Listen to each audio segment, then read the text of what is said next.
Hey, what's going on, everybody? I'm back making another anime-focused video for my local library. We did have some copyright issues with the last one, so I'm going to refrain from showing video clips this time. You're gonna have to settle with still images, sorry. Anyway, this time I want to talk about one of my all-time favorite franchises and a very popular one in the anime community. And that is the Fate franchise. The Fate franchise is this massive collection of games, movies, anime, manga, a very successful phone game. It's called Fate Grand Order. The franchise is wildly popular, but it's also intimidatingly massive. And many who may be interested in getting into it are often scared off by just the sheer amount of media that there is to consume, or sometimes they're confused as to, where they should even get started. Well, fret not, because as the massive Fate fan that I am, I'm here to get you started. So the Fate franchise began as a PC game that was called Fate Stay Night. And it was created by Takashi Takeuchi and Kinoko Nasu, who formed the company that's called Type Moon. Their logo should be up there. The game Fate Stay Night was what's known as a visual novel, which is basically like a choose-your-own-adventure story, where you're reading text and it's accompanied by pictures, and occasionally a choice pops up on the screen in which, you make your choice, whatever the story is currently at. It'll be like, do you want to go run? Do you want to go hide? Just like a choose-your-own-adventure game. And the choices you make dictate how the story continues to unfold. So the Fate Stay Night game had 3 different kind of routes or story progressions that the game could take, each revealing new information and having a different ending entirely. Completing every route gave you a much clearer picture of how everything worked and what was really going on in the story as a whole. Later, it got adapted into, multiple times into manga, anime. There was a prequel novel that was written. All kinds of spin-off games in anime have been created, and like I said earlier, a globally successful gacha game or a mobile game. So with so much content, it can be hard to get started. So I promise I'm going to tell those of you who want to know the easiest way to get started with the franchise. But before that, just allow me to give a basic idea of what Fate is, and in the hopes that it can create some new fans of the franchise. So this is pretty bare bones stuff, but you'll get the idea.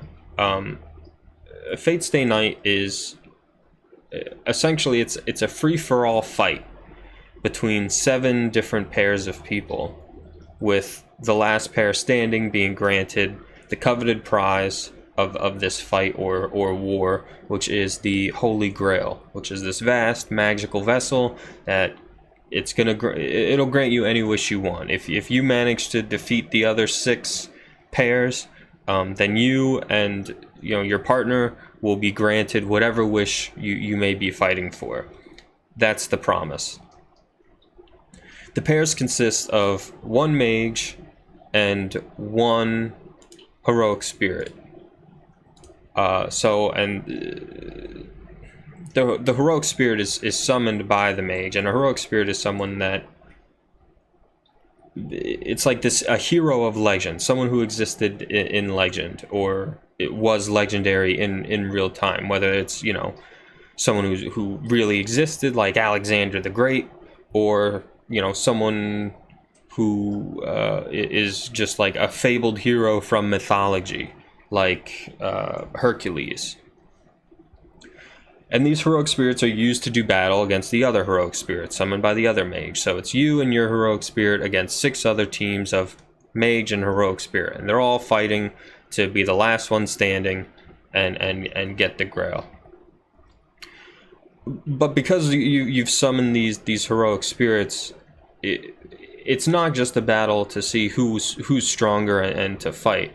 You have to be smart about it, and you're trying to deduce who the other people have summoned, because you don't know who's been summoned by the other people. It could be anyone, and knowing who they are is a huge advantage in this kind of situation, because you'll be able to ascertain their abilities, their weaknesses, all those kinds of things. As an example, if someone was to summon Achilles, the legendary Greek warrior, he would be basically unstoppable, except, of course, if someone knew he was Achilles, then they would know that any good hard hit to that pesky heel of his, and it brings him down.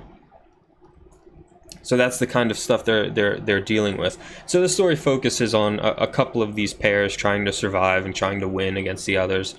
And along their way, they're kind of discovering what it is that they really wish for. And the heroes included. The heroes are also promised that they'll get this wish if they manage to win, which is why they, sign up for the whole thing. But like I said, that's pretty basic, bare bones stuff. There's a lot more going on with the story. There's a lot more stuff happening in the background. There's a lot more going on with all the characters in it. But my last video was longer than I would have liked, so I don't want to make that mistake again if I can avoid it. So without further ado, how would you get into the Fate franchise, or what is the easiest way, I suppose? And to that, I would have to say that the anime is a great way to get into it. It's got great fight scenes, it's entertaining, it's voice acted, it's the whole 9 yards. Oh, but Kevin, which anime do I start with? There are so many, all with confusing subtitles, and who knows what I'm going to do. Well, my friend, I'm going to tell you. I'm going to tell you how to do it. So there are basically 2 anime that you can kind of start with, one or the other. It's not super important, and we'll get to that. I'll get to that in a minute, but for now, I'll just say to start with the anime series Fate Stay Night Unlimited Blade Works by the animation studio Ufotable, or UFO Table, however you want to pronounce it. There is a movie with a similar name. Ignore it. The Unlimited Blade Works that you want to watch is a multi-episode series, and it adapts one of the 3 routes of the original game that I talked about earlier, how it was this, choose your own adventure game. It had 3 different paths. This adapts one of those 3 paths. And that's kind of how the whole franchise began anyway, so this is a great place to start. After that, you can watch Fate Stay Night Heaven's Feel. It's a movie trilogy, also animated by UFO Table or Ufotable, and it adapts the 3rd route of that original game. So Unlimited Blade Works adapts one of the 3 routes. This adapts one of the other 3 routes. So especially in the beginning, a lot of the same things are happening, but as the story progresses, things get drastically different. And the Heaven's Feel route is kind of considered to be the last route that should get played through in that original game. And also, kind of as an aside, at the time of me making this, the final installment of the movie trilogy just came out in Japan recently. Due to COVID-19, it's been delayed both there and in the US. We were supposed to already have it in the US by now, which I'm very upset about, but what can you do? So technically right now, unless you're in Japan, there isn't really a way to watch all 3 movies, only the first 2, but I'm putting this here for future's sake, and if you watch the other things I recommend and you're into it, I definitely recommend the movies. They're fantastic. And so you may be thinking right now, hey, you only mentioned 2 of the 3 routes from the original game. Does the final route does the first route have an anime? And to that I have to answer yes, but I cannot recommend it. It's widely accepted in the community to be a very poor adaptation, and I definitely agree. Even though the route that it's adapting, that it's focusing on, is that route focuses on my favorite character in the series, it's still not a very good adaptation, and so I would say to just skip it. If you really want to know, it's called Fate Stay Night by Studio Dean, and it's an older anime, and you'll definitely be able to notice that. But just trust me on this. Skip it, and hope, like I do, that route will eventually also get adapted by Ufotable like the other routes. But anyway, all right.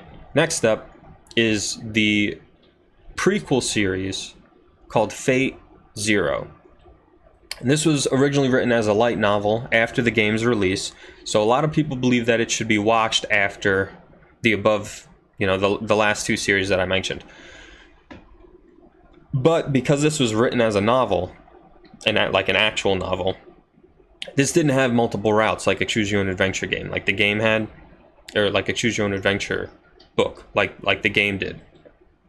So it's a much easier story to follow, on its own. There's not like things hidden from you that you'll get in other routes and stuff like that. They adapted the entire novel into this, so it's much more put together and kind of easier to digest. So you can make this the first thing you watch for the Fate series. That's totally fine. Some people argue against it. I say it's really fine either way.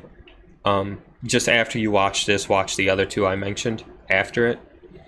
Although it is easier to follow Fate Zero for sure, especially for someone who knows nothing about the Fate series, I just want to say that if you do that, I believe that you miss out on one of the best things that I experienced while watching and playing through the Fate Stay Night, which was trying to figure out who the other heroic spirits are and who the main character's heroic spirit is, because you don't know who that is either in Fate Stay Night, not Fate Zero. Fate Zero, you as the reader or the viewer, the identities of the heroes, they're not hidden from you, like in Fate Stay Night, the previous things I listed. The heroes that are summoned, that's hidden from you, the viewer. So you, just like the characters, are trying to figure out and ascertain who all these people are. And you're seeing them do certain moves, and you're seeing their weapons, you're seeing their armor, you're like, who could this person be? You're trying to figure it out along with them, and that was a lot of fun. Fate Zero doesn't do that. Right off the get-go, Fate Zero explains how everything works. So that's why it's very easy for someone new to the franchise. It's a good way for them to get introduced. But like I said, you do miss out on who certain people are, on you not knowing who certain people are, and getting that big reveal moment when you're like, oh man, that's who that person was. You kind of miss out on that. So Fate's been around for a while. If you have managed to avoid spoilers for it as to who certain characters are, like if you don't know who Saber is, and if that doesn't make any sense to you, great. But if you don't know who Saber is, you should take that into account and make your decision on where you want to start the franchise based on that. If you want to try and get that big reveal moment, like, oh, that's who that person is, go with how I've listed them earlier. If a lot of stuff's already been spoiled for you, you know who these characters are supposed to be, you're not going to get that big reveal, you just don't, you just want to get into the franchise as a whole. Maybe you've been playing that mobile game and just want to see how it all starts. Starting with Fate Zero is perfectly fine. And honestly, that's pretty much it for the main series. Like, that's how Fate got started. It becomes crazy from here on out with all kinds of spin-offs and all that kind of stuff. But the order the order in which you watch those doesn't really matter. The three things that I just listed are basically the main heart of Fate. This is what started Fate. Anything you see after this, any anime series that is listed after this, any movies that are listed after this, the mobile game, all of those things are spin-offs or come after the fact, and there's no immediate rigid order that you have to watch or consume them. So I'm gonna list a few of those spin-off things now for you, for you to check out. But basically what I've already just talked about, that's your bread and butter. That's what you're going to. If you want to get into the Fate franchise, it's them right there. So Fate Apocrypha, Netflix obviously made Fate Apocrypha.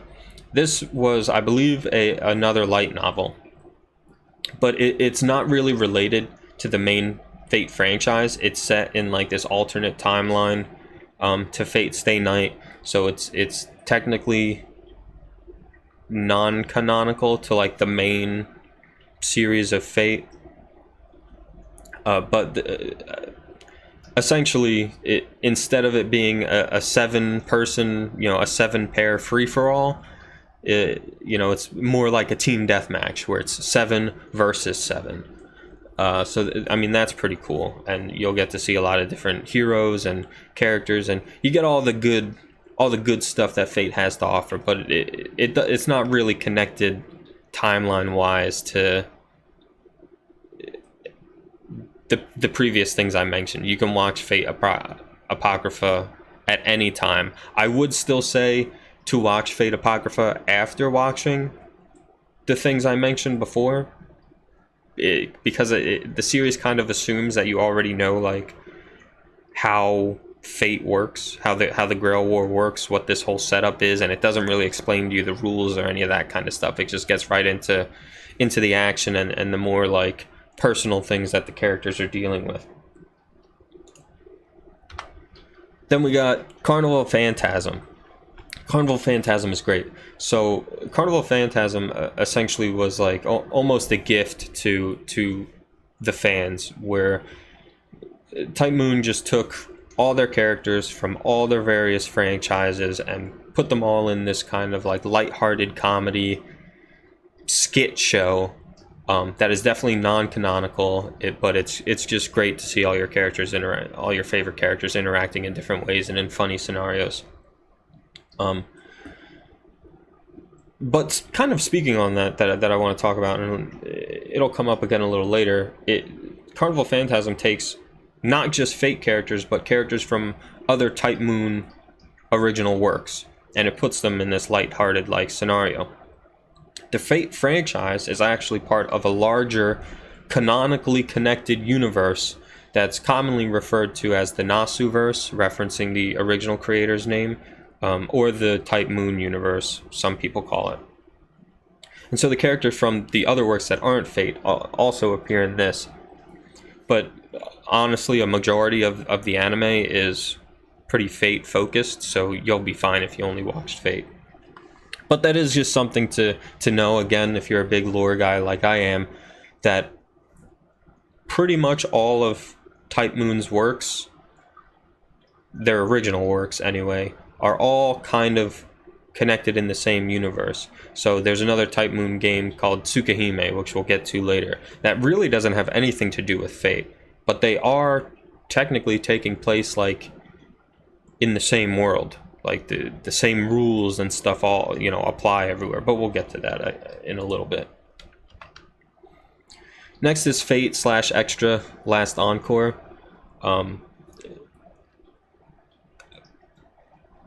This is another Netflix original. It's again kind of a alternate universe spin-off thing. Again, you should watch the first 3 things that I mentioned, or at the very least, Unlimited Blade Works and Fate Zero before you get into any of these, this including, because the universe of Extra, it shares events of Fate Stay Night up to a certain point, and then something major happens and it completely just off the rails goes in a completely different direction.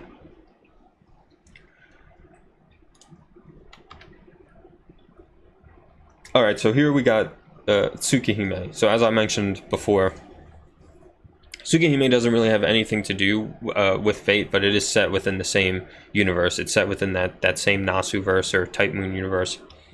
And I'm hoping that this also gets an anime adaptation soon, because one, definitely does not exist now. There is no Tsukihime anime that exists now, and I cannot stress that enough. There is not one. Tsukihime anime does not exist. Don't look for it.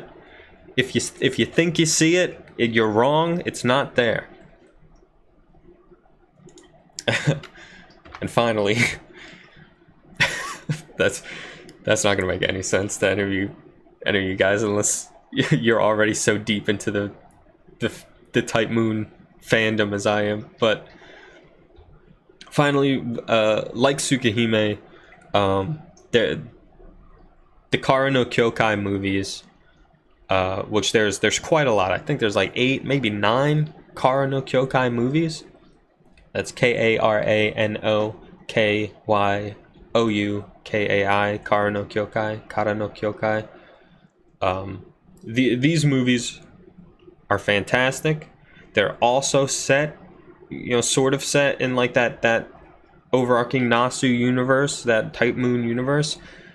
And although there is quite a lot of movies in the Kara no Kyokai, I guess, franchise, you just watch them in release order. That's the way they were released. That's how it was intended for you to watch them. You should watch them in release order. Things might seem a little confusing. Don't worry, that works out later. And trust me, you're supposed. If you're watching it and you're feeling confused, you're supposed to be confused. It gets worked out later. But they're fantastic as well. But like I said, Kara no Kyokai and Tsukihime, the thing that I just previously talked about, they're not really directly related to Fate. I'm just listing them here because they're very good, and they are technically connected to the Fate universe in some way. So if you plow through a bunch of the Fate stuff and you're like, man, I wish there was more kind of stuff like that, boom, right there, I got your back. Don't worry about it. Kara no Kyokai, Tsukihime, when it eventually gets an anime adaptation, hopefully, because one doesn't exist. It's not there. But yeah, that's it. So hopefully, I'm feeling pretty good about this length. This was a good length one. The other one was my last video was super long, but this one's feeling good. This one's feeling good. So thank you for sticking with me. Hopefully, not gonna get any copyright issues this time. We shouldn't. I don't have video clips. I don't got music. Unfortunately, I would love to give you guys that kind of stuff, but I did that in the first video, and I had to go back and re-edit. Half of the 45-minute video, because YouTube hit us with that copyright. But anyway, I was Kevin from the Otabros. Thanks again to my local library for asking me to do this, and hopefully I'll see you guys again next time. Not sure what we'll talk about, but it'll definitely be something fun. All right, see ya.